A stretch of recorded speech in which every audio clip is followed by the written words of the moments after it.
Hello, my name is Kai, and I am a bit of a rambler. I like to travel, learn, and tell stories.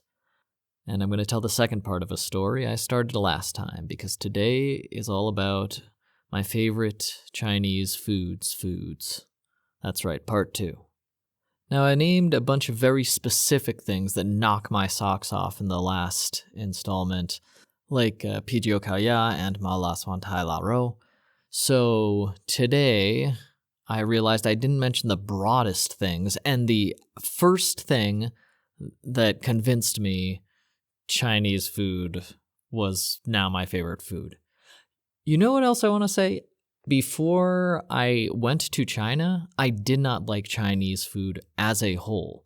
Every time I ate Chinese food in the United States, it was very bland, way too oily, sickly sweet, or had some other fatal error in its construction.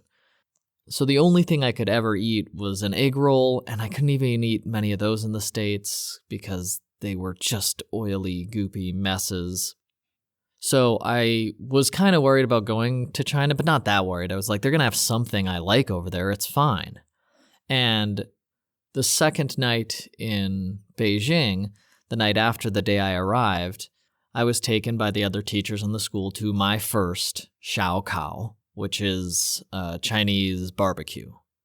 So Shaokao is a grill, some spices already mixed together in an old Coke bottle with holes poked in the top of the cap so they can spray it over whatever they're going to grill, and then a small squeeze bottle of oil next to that.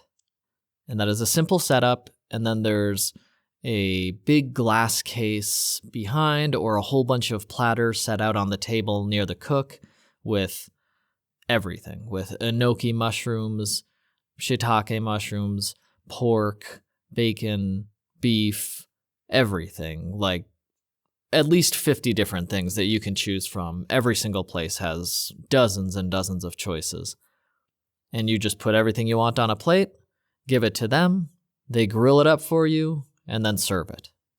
And when I started doing it, you could actually get a mini luzi for your own table. Luzi is oven, and they put a few charcoal briquettes in, a little grill on top. It's about the size of a shoebox, and they'll deliver to your table, and then you can grill it how you want to grill it. But either way, if you have them grill it for you or you grill it, and then you put the spices on with the oil, it's delicious. And the variety is so important. You can get chicken hearts. Heart is my favorite cut of meat. It has a very firm texture, but is still easy to bite. It's just like an al dente meat, I can use that comparison to al dente pasta. You get a little more texture in the bite, but it has a much stronger flavor overall, heart does, than other cuts of meat. And then after chicken heart, you can get a skewer of enoki mushrooms. And boy, when those are cooked, they take the longest, but after 15 or 20 minutes, they taste amazing with the spice mix sprinkled all over it and a little bit of oil. And then you can take some beef skewers, enjoy a chicken wing. And what I like about this, actually, is that they're not caked in a very sweet barbecue sauce, which is my problem with American barbecue, which can be very good, but it has so much sauce on it, I'm not even really eating the food, I'm eating the sauce.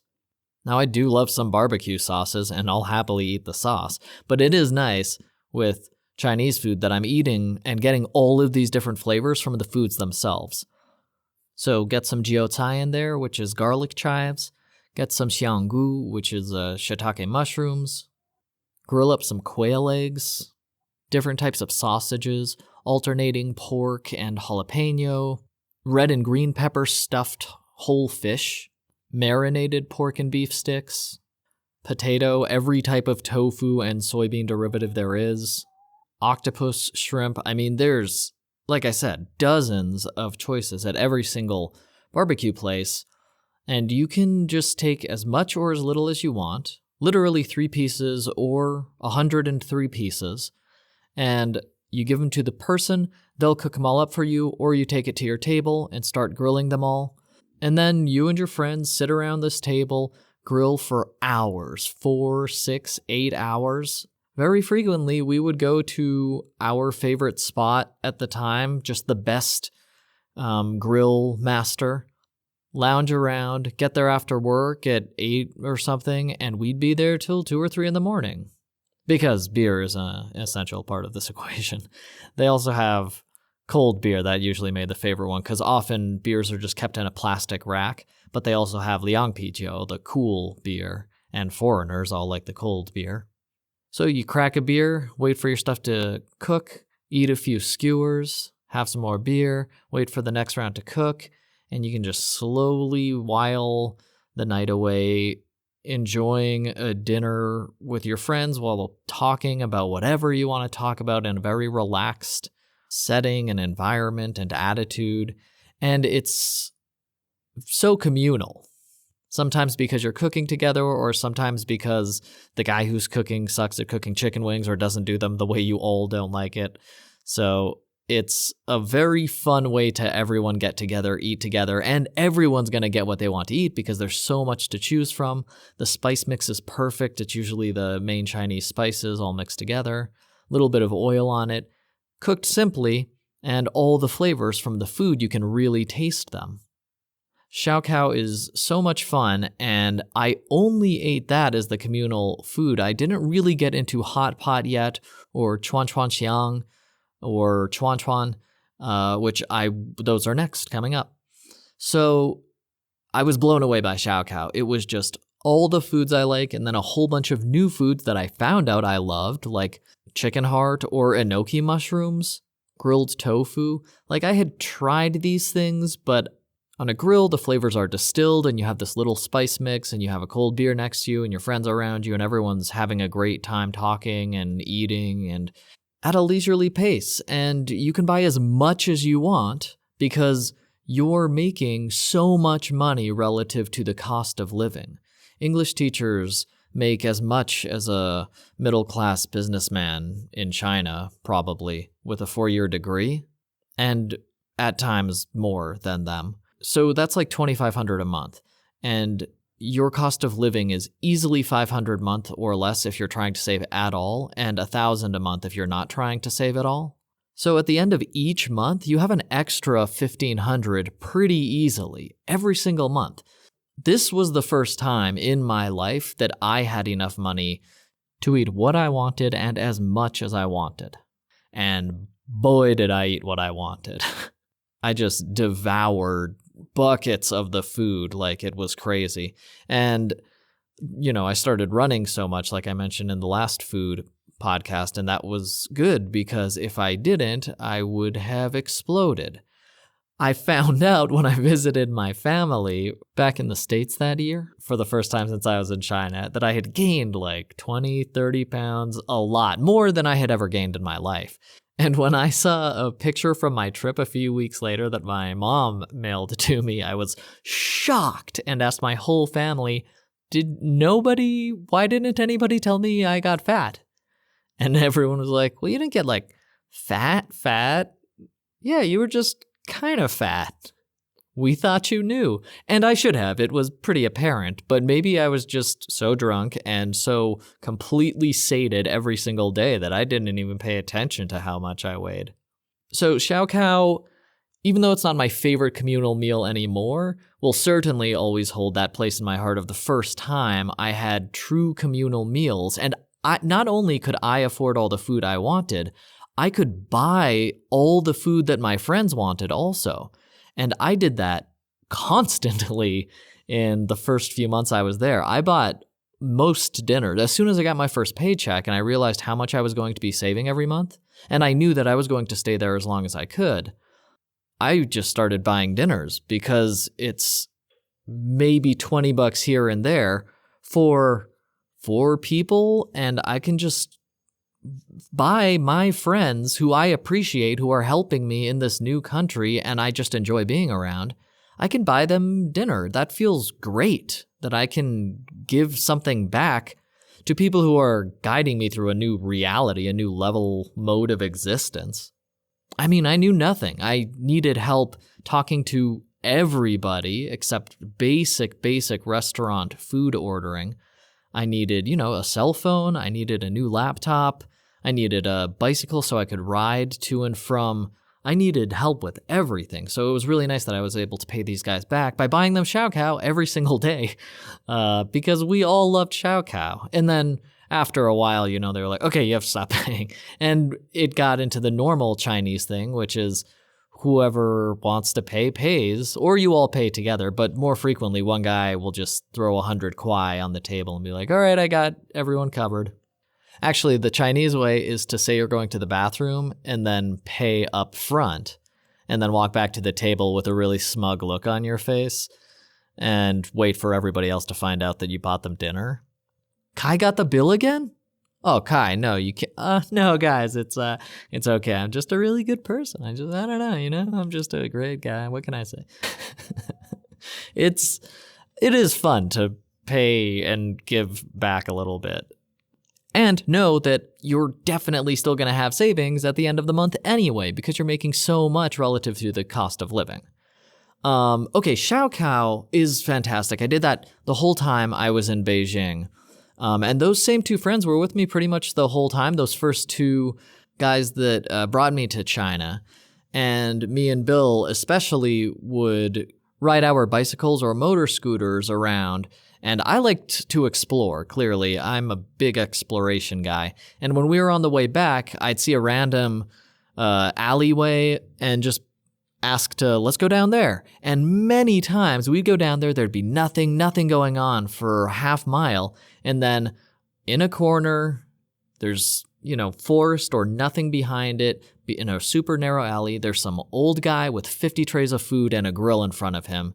And we would stop and get 1 kwai beers and grill for a few hours and then continue our way home. And that was really fun, finding new places. Sometimes the person would be like, this is the first white person in this alley ever. What are you doing here?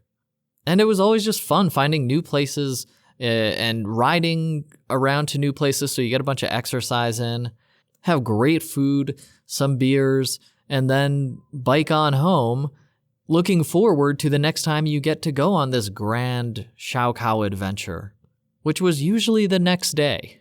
We probably got Xiao Kao 4 or 5 times a week, sometimes every single day. It's amazing food. It usually costs less than $10 for each of us. And at the time that I went to China, it's more expensive now, but not much more. I was in a town outside of Beijing that now there's a subway station at, and they literally tore down the entire town that used to be there. But I lived in a little town called Baijiatuan. And while in the city, a 600 milliliter bottle of beer, American bottles are $3.30 for anyone who doesn't know, were 2 or 3 renminbi, 2 or 3 kwai. Kwai is the easy way to say renminbi.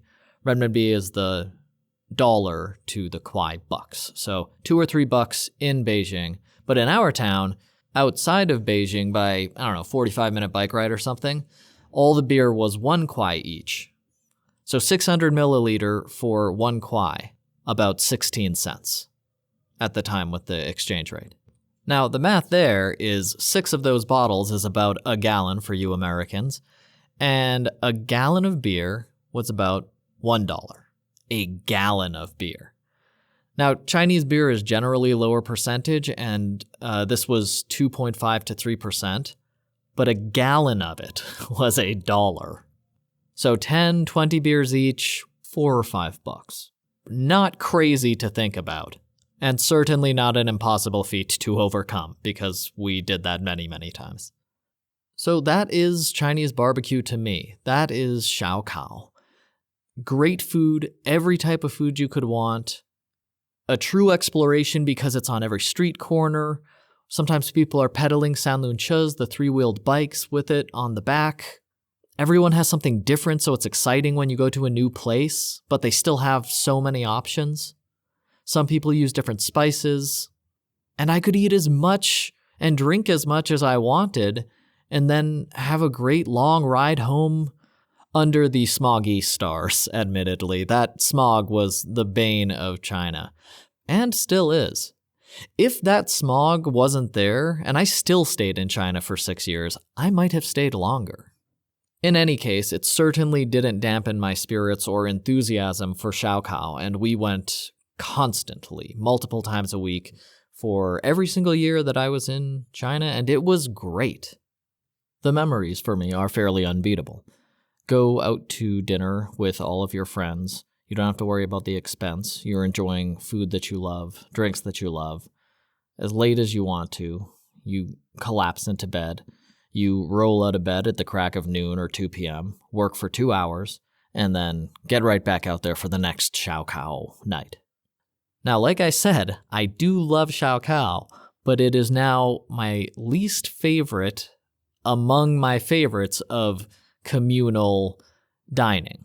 So I love Shaokao, I truly love it, but it is time to move on to the other, more flavorful side of communal dining, popular in China. Hot pot. I didn't eat hot pot for a long time, and I don't know if it's because it was soup or because I was an idiot. I have no idea why I was so hell-bent on sticking with Shaokao for so long, but eventually I moved on to huoguo, and after I started eating it regularly, I was like, oh right, this is the mala flavor that I love, and I can eat it forever on every single piece of food. This is like the ideal situation. So for people unfamiliar, hot pot is a big, pretty metal bucket, or pot, with 1 or 2 soups inside. Maybe more, but they're separated so you have one different flavor in each section of the pot. Usually 2 sections. And there are different kinds. There's like a tonkatsu style, and then there's just a seafood base, and then my favorite, the mala, the very spicy one. And so you can choose which soup base you like, and then you go up to, again, a huge array of different types of food. More even than all the ones at Shaokao I was talking about, because it's difficult to barbecue something like skimmed tofu skin. It'll char up and crackle, but in a hot pot, it just cooks like tofu, and then you eat it, and it's fantastic. Or a fried soy bean curd. You can't really grill that because it's multiple layers, but it boils fantastic and tastes great. Kelp, very difficult to grill correctly, but super easy to dump in a soup and let it boil and acquire that flavor. So they have everything that the Shaokao has, the barbecue, plus everything else that you can't really grill easily. And it all tastes great because you get to choose which soup base you put it in. So whatever your favorite flavor is, there's a soup base of that, and you get that flavor every time. And when you dip too much so there's not enough flavor left, you can just ask them to add more flavor. And the soup will slowly boil off, and every hour or half hour you'll have to ask them to jiashui, add a little more water into it so you can get more soup back, and jia那个味道, add that flavor in, please. And it's another really fun, you can choose all the food you like, you and your friends are sitting around a nice table, the hot pot restaurants are usually decorated pretty nice, and you can just at your leisure cook your food exactly how you like it in the hot pot, enjoy it. So you take it out and you put it in your one bowl, and then you have a bowl of condiments next to that. And there can be 50 different condiments in this huge palette that you get to choose from and mix together.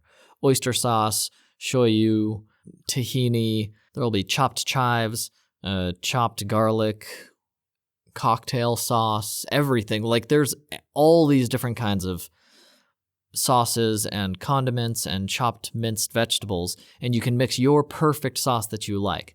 So after you cook a piece of meat, like a slice of beef or whatever, cook it in the soup of your choosing for 20 seconds. Then you take it out, let it drip off oil if you want to onto the first bowl, dip it in the condiment of your choice. I really like the sesame paste with some oil mixed in and cilantro and chives, which is the most common thing, but it just tastes fantastic.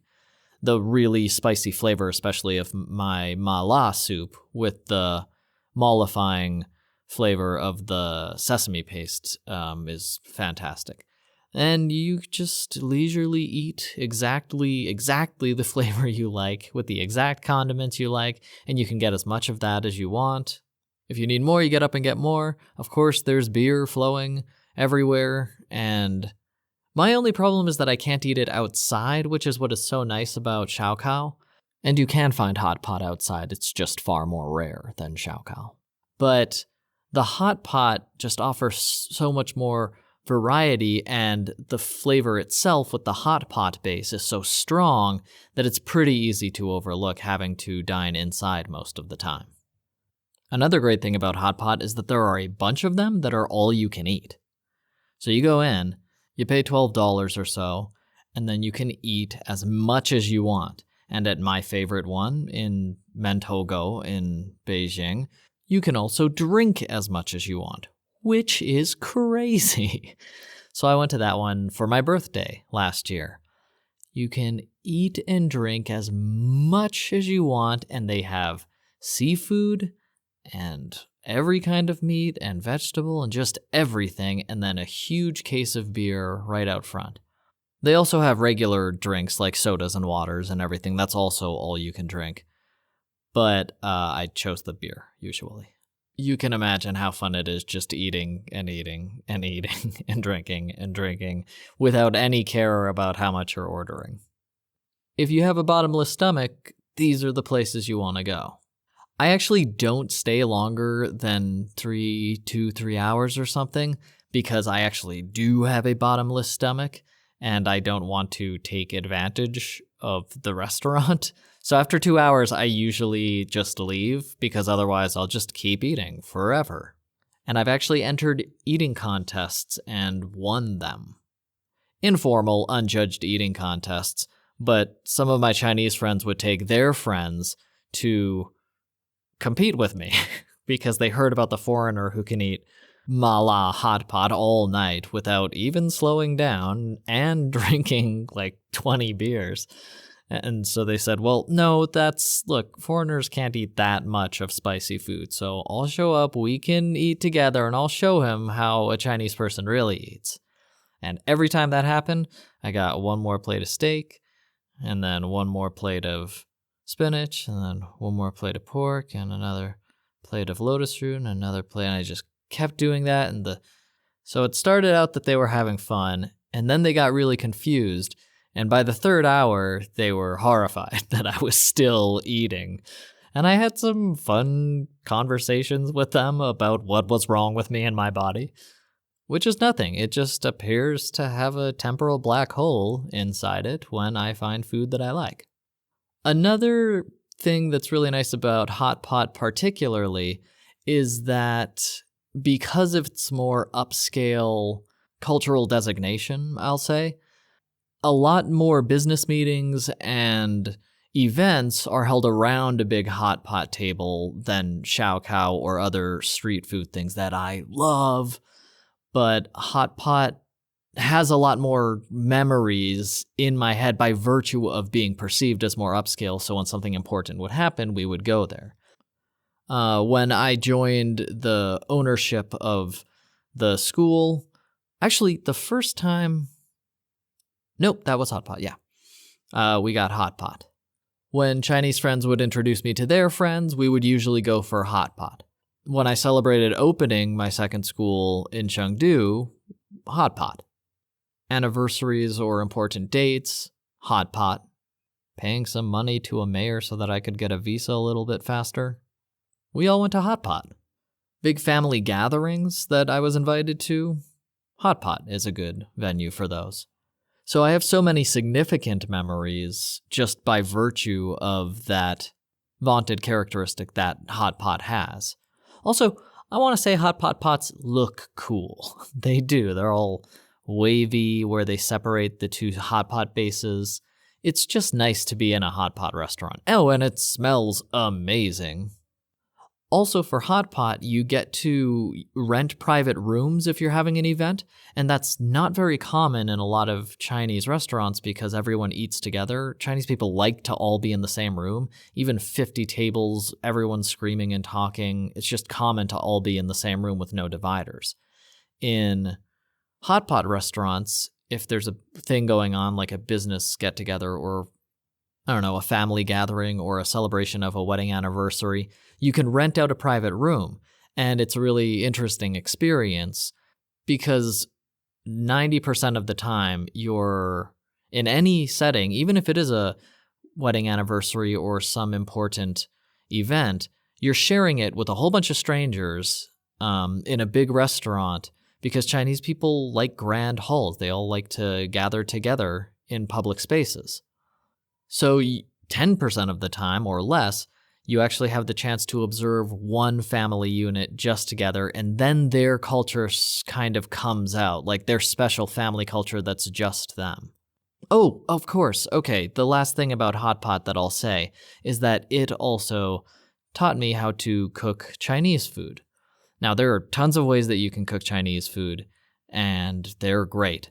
But it turns out if you just buy hot pot base, whatever flavor you like, hot pot base comes in a square cube of congealed hard oil and spices all mixed together. So that flavor is in there. So if you ever cook stir fry or you want to make hot pot at home, you just cut off a 1 inch by 1 inch or centimeter by centimeter cube of it and throw it in there. Throw in, some more if you want more and less if you want less. But you just cut off a chunk of that block, make some stir fry, throw that in at the end. Boom, you have perfect mala whatever you're cooking. So I make that all the time.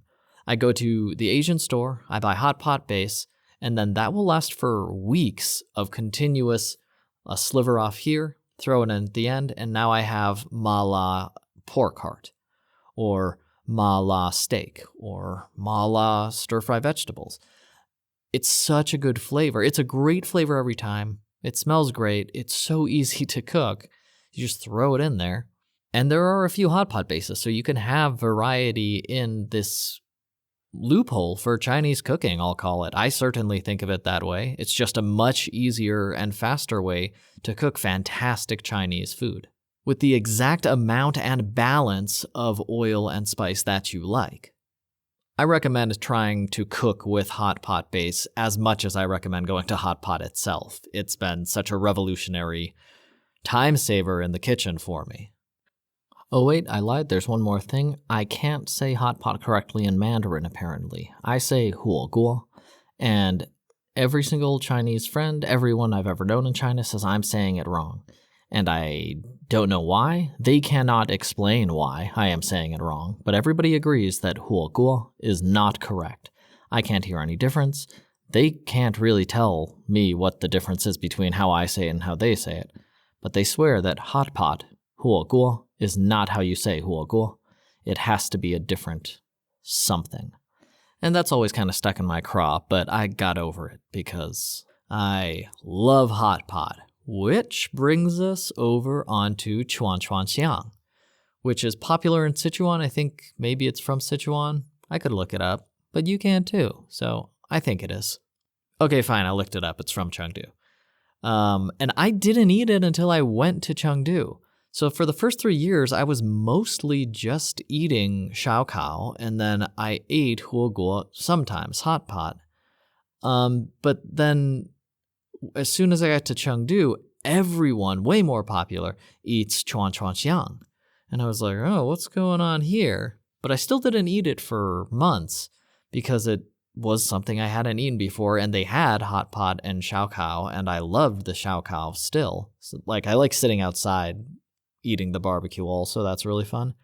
But I finally tried it, and of course I loved it. Chuan Chuan Xiang is the Chengdu version of hot pot, where everything is on a skewer. So you just take the skewers of whatever you want. It's very similar. And then you put the skewer inside the hot pot and you pull it out by the skewer and bite it off the skewer, whatever you got. And they have just as much variety of ingredients, that is, and of soup bases.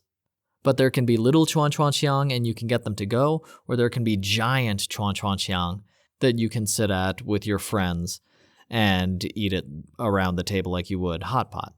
Now, you couple that with the fact that my favorite spice, or my favorite Chinese flavor, ma la, originates in Sichuan province, where chuan chuan xiang is located, and now I have the perfect ma la, just so much more rich than other ones. Chongqing specifically is known for having the best ma la. And I get the Chongqing hot pot base when I can. Any ma la hot pot base is my favorite, but I get the Chongqing one when I can because it does seem to have a little heavier flavor, a little stronger savory nature with all of its spice and oil. So it's the pinnacle of my favorite flavor, and biting off skewers is a little more fun for me. So yeah, it kind of rocks. It's also not as upscale as hot pot. So there are a lot more mom and pop shops doing it, which I really like, trying different mom and pop shops that do their own chuan chuan xiang. And chuan chuan xiang still has a whole bunch of those condiments that you can get, like the sesame paste and the chili oil and the chopped minced garlic and all that stuff. So if you're in Sichuan, chuan chuan xiang is definitely something you should try. And then the last thing I didn't try that I didn't even really notice until I was in the south of China, so I'm not sure. I have to go back to the north and central, like Chengdu, because I'm not sure if it was popular there or only popular in the south, because I don't know how I didn't notice it for basically 6 years. When I went back to visit China last year, I saw jiachuan. Jiachuan, fried skewers, in the south anyway, refers to mini skewers that are fried, basically deep fried. So instead of one regular-sized barbecue skewer like you're thinking of with a strip of beef on it, they have 20 mini skewers with 1/20th of that piece of beef on each one. And I thought I wouldn't like it because it was deep fried, but having slivers of meat makes it so easy to cook them evenly, and each bundle of 20 skewers, sometimes 30 skewers, one bundle is 5 kwai, so like 60 cents. And then they deep fry all 30 at the same time, still in the bundle, and then give that to you. So rather than getting a big hunk of beef, you get 30 tiny bites of beef. And that is so much fun. And it tastes great deep fried, which I really didn't expect. They deep fry it and then put a bunch of the spice mixture on it, just like they do with xiao kao. And it just comes out perfect. And you can choose exactly how much you want them to fry it. I like my meat drier, pretty dry actually. So I have them put it in there for an extra 40 seconds. And when they take it out according to my preference, it basically just tastes like 30 bites of beef jerky. Oh, that's the other main advantage of this method of chuan chuan, specifically over all of these other ones. Xiao kao, the barbecue, it can take up to 15-20 minutes for the enoki mushrooms to finish. In hot pot or chuan chuan xiang, it takes maybe 2 minutes for mushrooms to finish. So everything cooks much faster and much more evenly because it's in, a constant temperature within that bowl of soup rather than grilling at uneven temperatures. So once I was finally enlightened with the revelation that was jiachuan, that became my new favorite thing for a while. Because it's great. It's on a skewer. You don't have to mess with chopsticks or the soup dripping off whatever you're holding with the chopsticks. It's a lot more, visceral because you're biting off a skewer and all. And before I move on to the next favorite food, another reason jiachuan sticks in my mind so well is because I had an insane run of good luck while I went to my first jiachuan place that I fell in love with. I bought a Pabst Blue Ribbon from a beer store or a convenience store, just a short walk away, a few minutes. And it had a promotion going on, so if you were lucky and you pulled off the pull tab, it would have a little message on the underside, and it would say, "Thanks for playing," or "Your next Landai, Pabst Blue Ribbon, is 1 kwai, 16 cents, and these are 600 milliliter beers. And the first one I got, 1 kwai for my next beer. And I was like, oh, wow.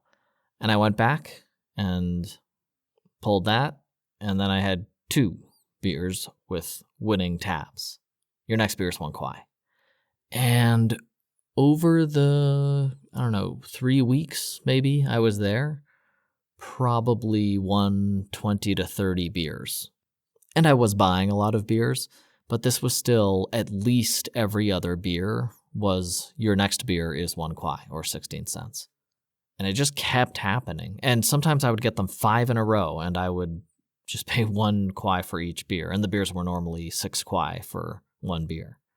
I won so much that I started feeling bad for the store I was buying them at. Not like real bad that I would stop buying them, but I was just like, oh wow, I'm just lucky as heck. And I would always choose, there was a huge cooler of them, and I would choose them at random. I wasn't choosing them straight down the line, so they weren't all winners. But a lot of mine were. So having, 30 free beers might have added to the charm of Jiachuan, but Jiachuan deserves its own place in the panoply of divine skewer foods. So there's another food that I love called jiajiao or jianjiao or zajiao, depending on the pronunciation or dialect you're coming from. And that's American pot stickers that are, of course, from China.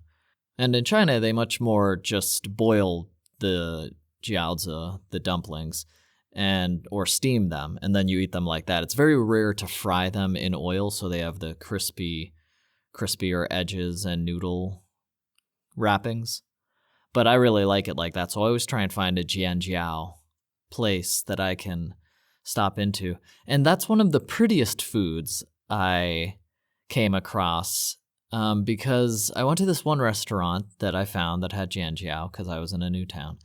And when they served it, they serve the jianjiao. You get about 20 of them, but they leave in some carbohydrate soup in it when they're frying it. So as it fries down, it's connected by a web, like a spider web pattern of noodle, basically, because there's so much starch in the liquid that they pour into the pan.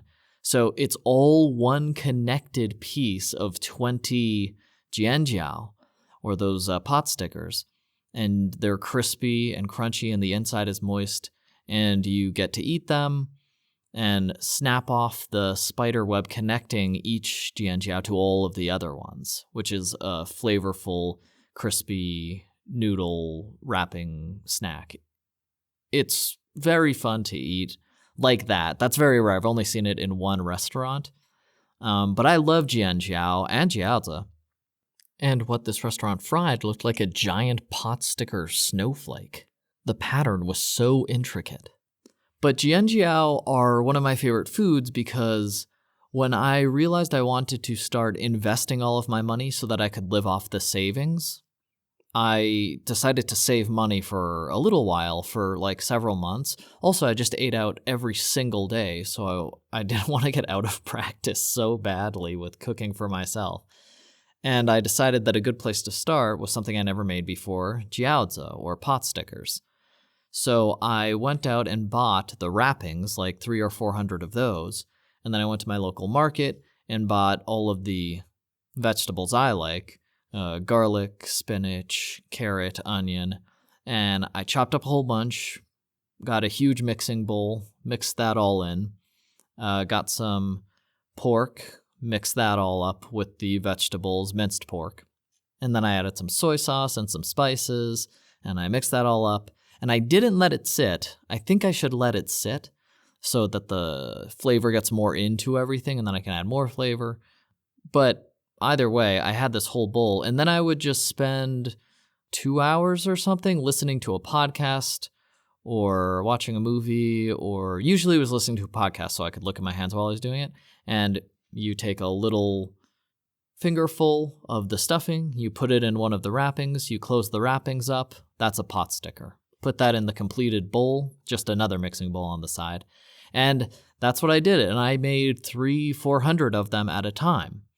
And I like to eat 20 of them in one sitting, 15 to 20. So that's at least 20 meals. So it's a good couple weeks of food. And sometimes I would just eat jianjiao because I only eat once a day anyway. So when it was dinner time, I would pull out 20 or sometimes 40 if I was like really hungry that day or I went on a huge jog.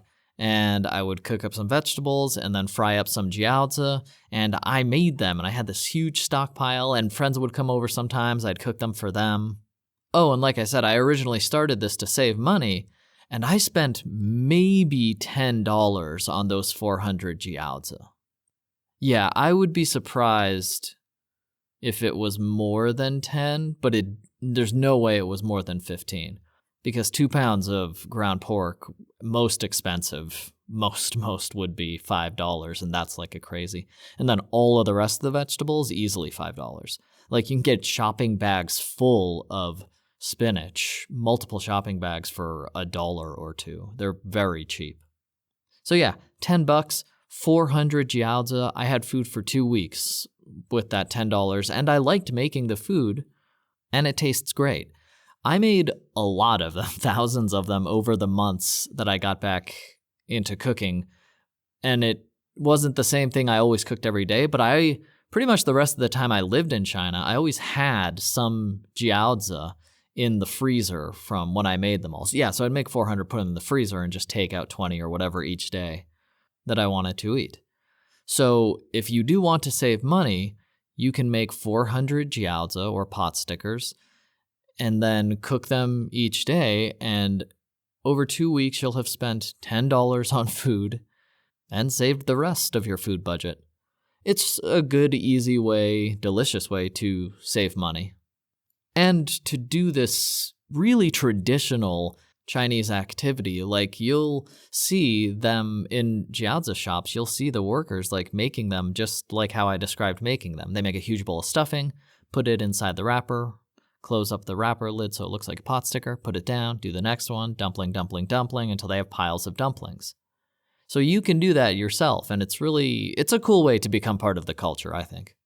And it's food, so you get to eat it after. And I know I mentioned all-you-can-eat buffets before, but they're so great in Asia that I think they bear repeating a little. But there are so many places in China and so much food production in China that there are all-you-can-eat buffets all over the place. So there's hot pot buffet everywhere. There's sushi buffets in tons of places. So you pay 100 kwai, which is, like I said, like $12, $13, something like that. And you can just sit in there for 2 hours and all-you-can-eat sushi and sashimi. So when you're in a city, if you're visiting China, after you get full of the local food or whatever, and you're like, oh, what should I do next? Find the food that you liked the most, whether it was hot pot or shaokao or whatever it was, and look for an all-you-can-eat version of that. Or if you just want all-you-can-eat sushi, look for an all-you-can-eat version of that. And gorge yourself. Just go have some fun. There are many all-you-can-eat personal hot pot places, regular hot pot, chuan, all over the place. And it's worth it, and it's a really fun experience. You can't really get that experience for such a great price point in most other countries with the best kind of hot pot. Like, they have all-you-can-eat buffets in other countries, but it doesn't have the same very strong, just exquisite flavors that Chinese hot pot has. So I highly encourage you to go check out the all-you-can-eat buffets in China. Well, this episode's already getting kind of long as well, so I'm going to wind down here.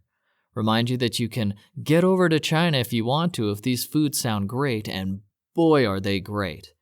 And then I'll see you in installment number 3, because I still have a lot of favorite foods to talk about. All of these foods, I'm not joking, were my favorite food for some period of time while I lived in China.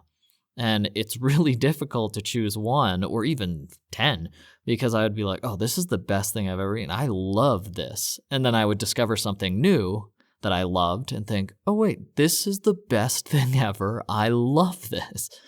So I got more foods to talk about, and we will talk about them in my favorite Chinese foods 3. Email me at bitofarambler@gmail.com, and I will talk to you soon.